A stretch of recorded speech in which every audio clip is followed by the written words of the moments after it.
Greetings, this is Am Vermont Too, and my name is Sahra Ali.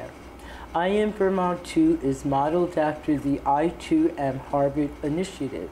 The Am Vermont Too photo story project shines a light on the diversity of identity and experiences of Black and Indigenous people of color all across the state of Vermont. The Am Vermont Too project is a medium for BIPOC to tell our stories and convey how racism has a significant impact in our lives. This is the first known statewide multi-generation project done only by Black and Indigenous people of color living, working, and attending school in the state. Social justice activist Grace Lee Boggs said, "Creativity is the key to human liberation." Dreams by Langston Hughes. Hold fast to dreams, for if dreams die, life is a broken winged bird that cannot fly. Hold fast to dreams, for when dreams go, life is a barren field frozen with snow.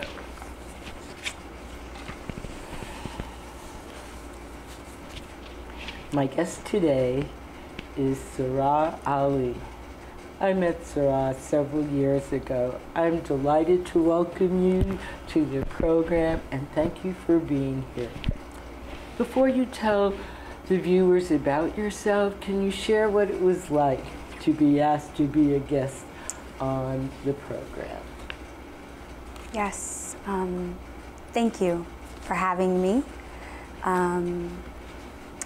So I believe I did the photo exhibit maybe about 3 to 4 years ago. And obviously through my relationship with you, I've known about the project. I figured at some point I would do a taping to kind of go along with the message that I wrote on the board. And I think this time I knew that I wanted to. I'm on my way out of Vermont again, which has happened several times, and in reconnecting with the folks, especially folks of color that I've known, I just thought that it was time, and it's yeah, it's time, and I'm ready. And again, my appreciation. I have a saying, peace is impatience.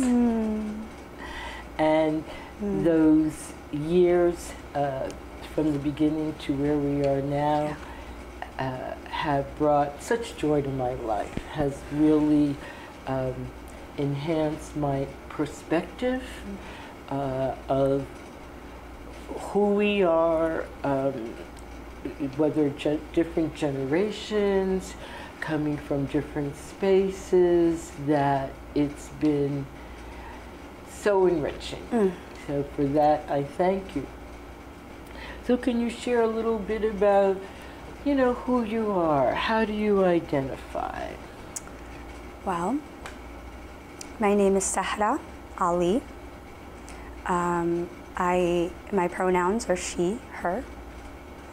I would say I am a Somali American woman.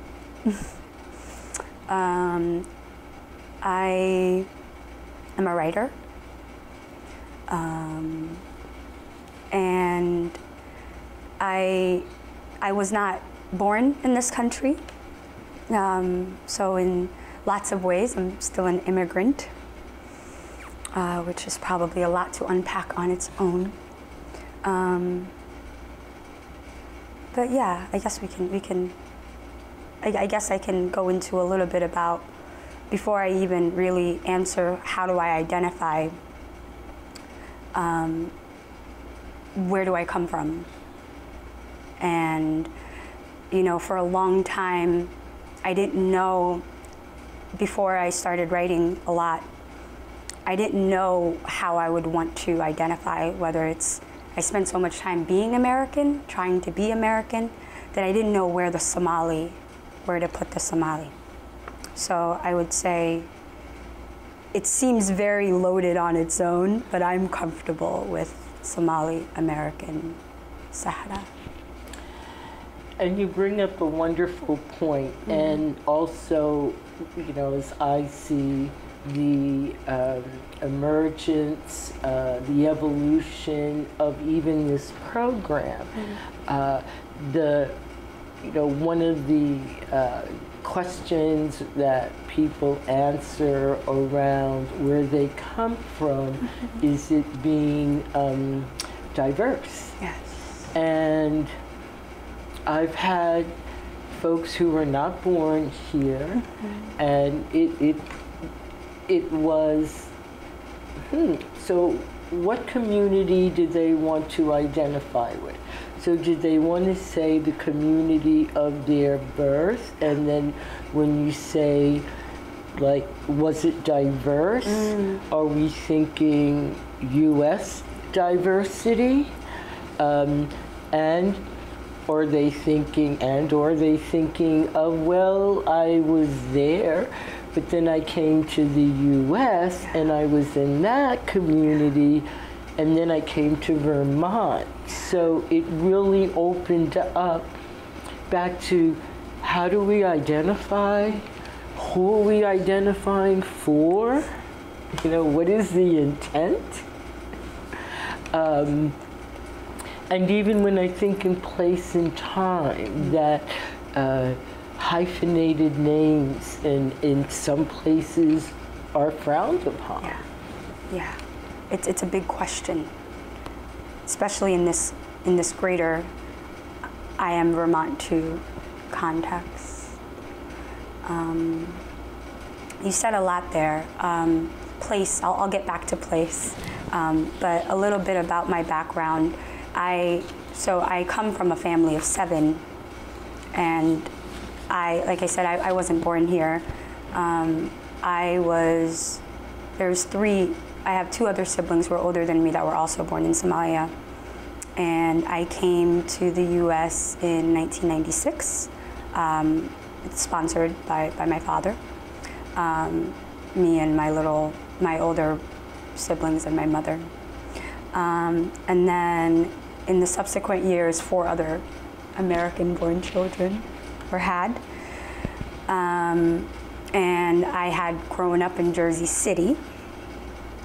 So I guess if we're going to labels and identifications, I'm an East Coast person. Music-wise, you know, just all of it. But then after 9/11, we moved to Columbus, Ohio. And if you want to this question of diversity, growing up in Jersey City, you grew up in New York, so you can attest to this. I grew up in a very immigrant neighborhood.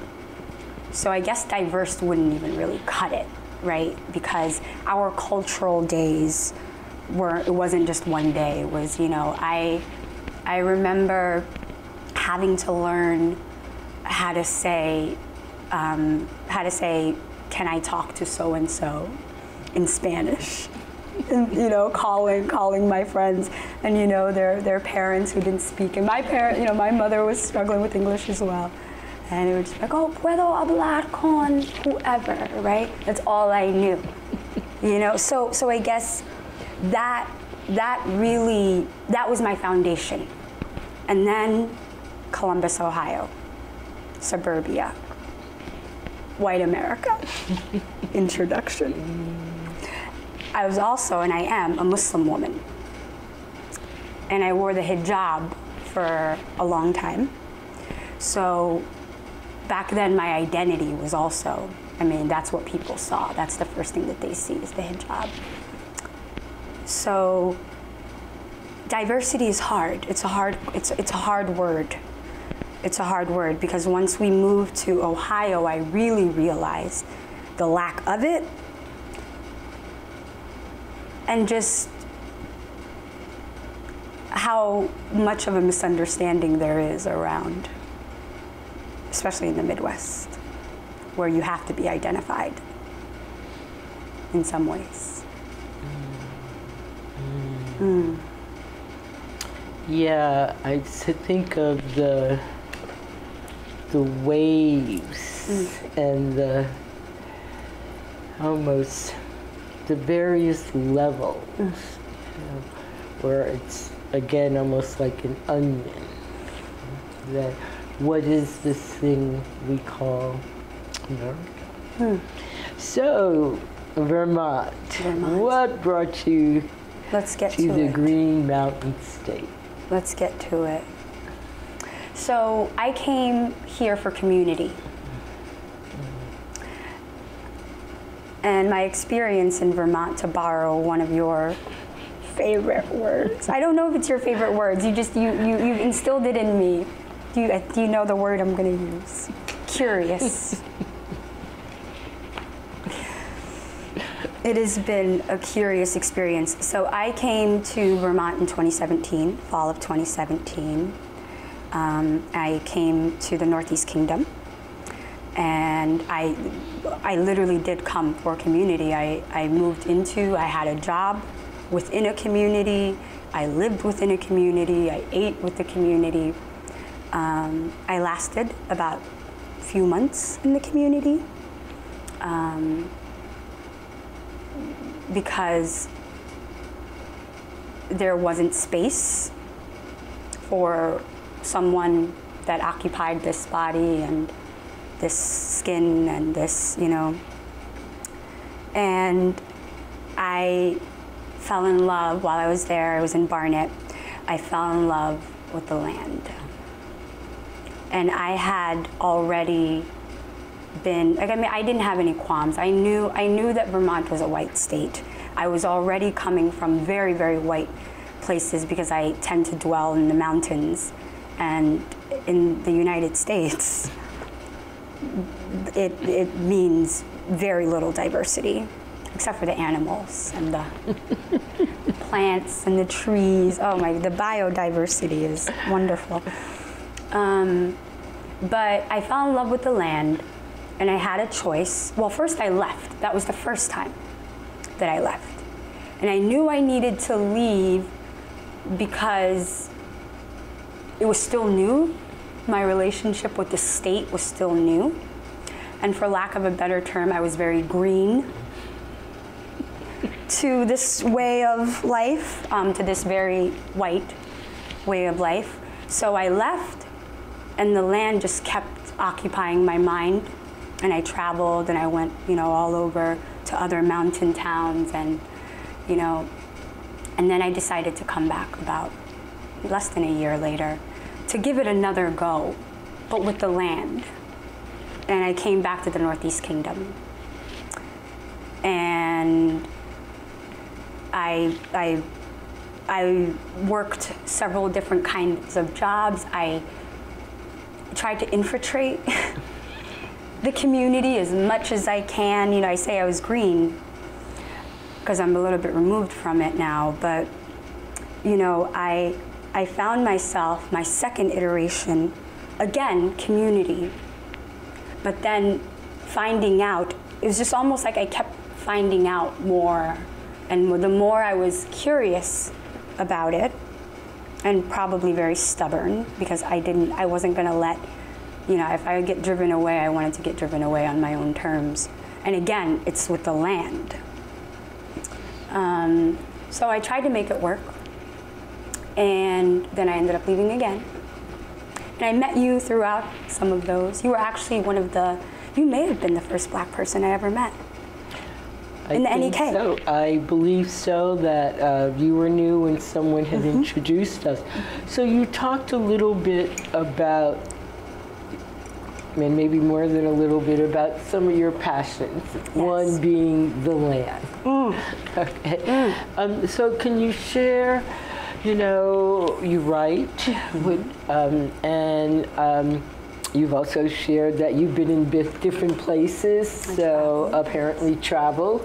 I don't want to put words in your mouth. Nomad. I'm nomadic. There is that. Yes. That's kind of that's the string, right? In some ways, because it's like the nomadic lifestyle, you know. So me leaving is nothing new. But on the card I wrote, on the I Am Vermont Too card, I wrote, "I am not your African story." So I guess my life is pretty much tethered, like my writing. So I'm a freelance writer. I go, you know, I mainly write these days for outdoor magazines because I'm into the outdoors. My interests are very much, I have the same kind of interests, you know, like if I like the outdoors, I want to write about the outdoors, you know, I want to write about environmentalism. So by profession, yes, I am a writer, I'm a journalist. I work, you know, within marketing and communication space, in the nonprofit space. I also have a whole diversity, inclusion, equity background that I've had for a number of years that this state has really just lit a fire to. But as far as passion, yes, the land and poetry and winter. I love winter. I love winter. Yeah, one has to have an intimate relationship with winter in Vermont on some level, and we've shared some of that winter time. Yes. So what is the impact? We shared a little bit of that. I want to talk just a little bit more, and then we can perhaps get into, you know, the microaggression. But the impact of racism has been for you living in Vermont.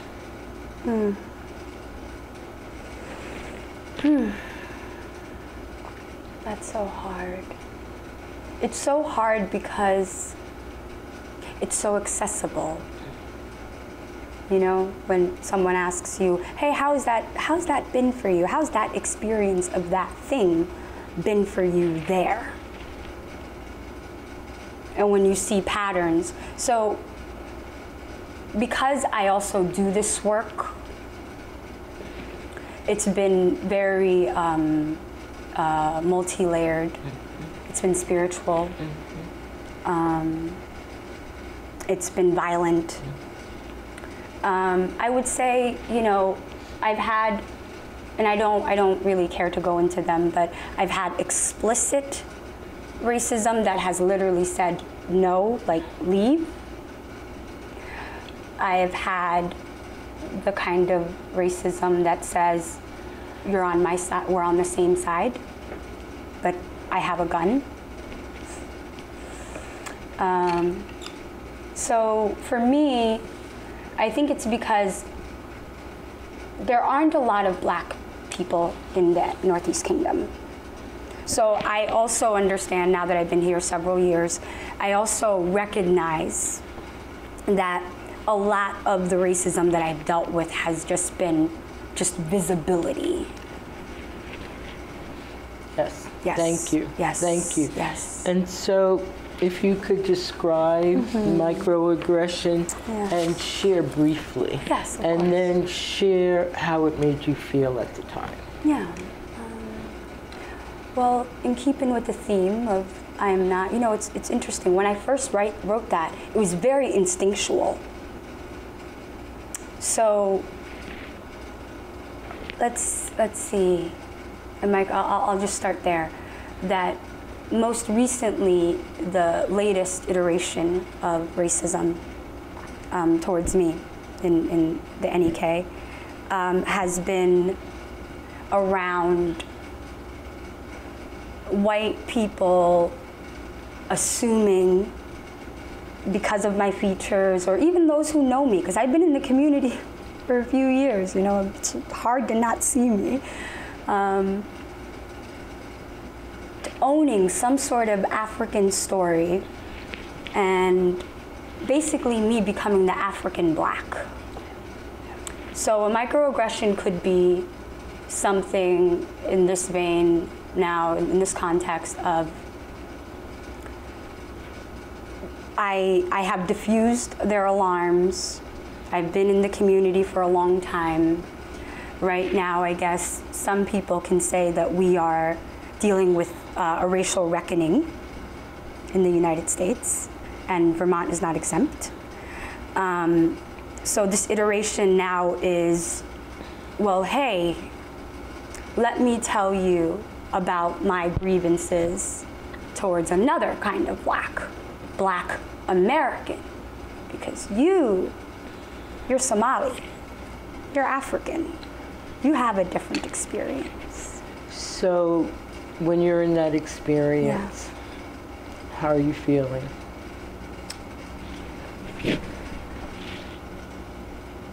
It's relatively a newer experience. It started the past couple of years, maybe. I'd definitely say since Trump has left office. It makes me feel like I need to leave again. It makes me feel suffocated. It makes me feel stifled. That I don't own this. It makes me feel unsafe. So I'm on my way out again. So what would you need? Well, what did you need in those moments?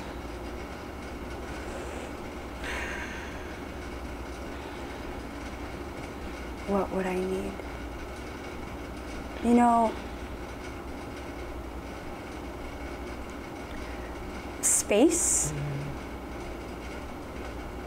because it's incredibly invasive, triggering, especially when you do the work, especially when you do the kind of work that also lends itself to research, and when you're in the weeds of Black feminist texts, abolitionist texts, poetry. You read Langston Hughes. You know how grateful I am you read.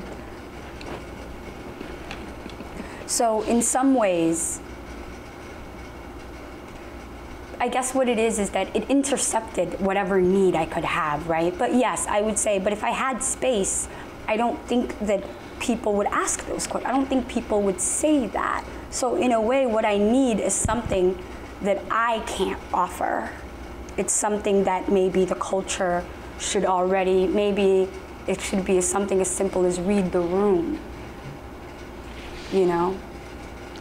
Yes, and I also think of space sometimes when more than one BIPOC are together, and intrusive. We have to experience intrusive behavior. So, what, if any, barriers do you think you have put up because of microaggressions? Oh, that's pretty easy, right? We talk about fight or flight, hypervigilance, and as you probably know, we live in such a vast place. It's gorgeous. You take your drives, I take my drives. I love my hiking. And to have to seek such an open, honest, loving relationship with your environment and your food and what you put into, to your mind and spirit, and to step outside and have to put on an armor because you don't know if you may be touched, plucked. And it's really hard for an artist, for a creative, for a thinker, for a Black woman to live in those conditions. You don't know you can't really know the fullness of you if you're constantly trying to protect that. We talk about the mask. Talk about mask as protection for ourselves and being able to project out. And so, what for you could the community do to make your life where your humanity is visible, your experiences are validated, and your contributions to the community are valued? Well, I'm sure that I will probably, most likely at some point in my life, be back. Whatever iteration that takes, it's not something I'm open to at the moment, but I also recognize that it could happen. So I think about this question a lot because, as you said, I mean, what happens when you live somewhere for a while is that you actually start to see after a while your contributions. You see the growth, you see how things grow. And I'm a slow cooker. Right? I write something on a board and 4 years later I'm ready to talk about it. So the slow cooker lends itself to this question well, I think. I would say, you know, frankly, that white supremacy is a disease. And it is very much alive and well in Vermont due to its, you know, lack of infrastructure, due to, you know, its makeup. It's very white. And as we know, those of us who like to study history, we know that some things happen by design. And as someone who has been committed to doing this work, I mean, it's an act of work. It's a work just to, you know, it's the project, right? The project of living in Vermont, someone once said, which I really, a Black person once said, which I was like, that's a good one. What I would need, that whiteness is a disease and that white folks in Vermont should talk to each other about race. And to not impose that conversation on someone. I mean, I guess it really boils down to the difference. In this state, there's a culture of like, and I've even found myself like, you know, guilty of it at times, that when you live in, especially in the NEK, it's very rural, you know, we're people who like to be alone together. There's love, you know, there's proximity. But the invasiveness, right, the invasiveness of white supremacy, let me put my whiteness on you. Now, it may not be seen as a white person may not know that they are putting that on you, but if you consider it as we're constantly like, well, this is Vermont, this isn't New Hampshire, right? We're always, I live in the NEK, I can't stand Burlington. Some truth to that. There's all these separations, so it's like, hey, you're different all the time. Now, if the place wasn't so white, we really wouldn't be trying to preserve. I guess maybe we're not really, it's not really a preservation until it's, hey, and you know, how do we get rid of that? Like when I come back, how do I make sure, which I can't because I'm not a white person, I'm not the one doing it to myself, but how do I make sure that me or anyone who looks like me is not being just told right off the bat who they are? Yes, and I agree with everything you say, and bringing it back to at the beginning, talking about these are dynamic times. Yes, indeed. And a lot of changes are happening. Yes. And it gives us opportunities to perhaps, instead of focusing on the other, to start looking at our point of view, to start unpacking how we got our point of view and who our point of view serves. So on that, we've come to that place where I have to thank you again for being on the program, for being a guest, for sharing your depth and wealth of experience. And thank you, viewers, for watching I Am Vermont Too. Like us on Facebook.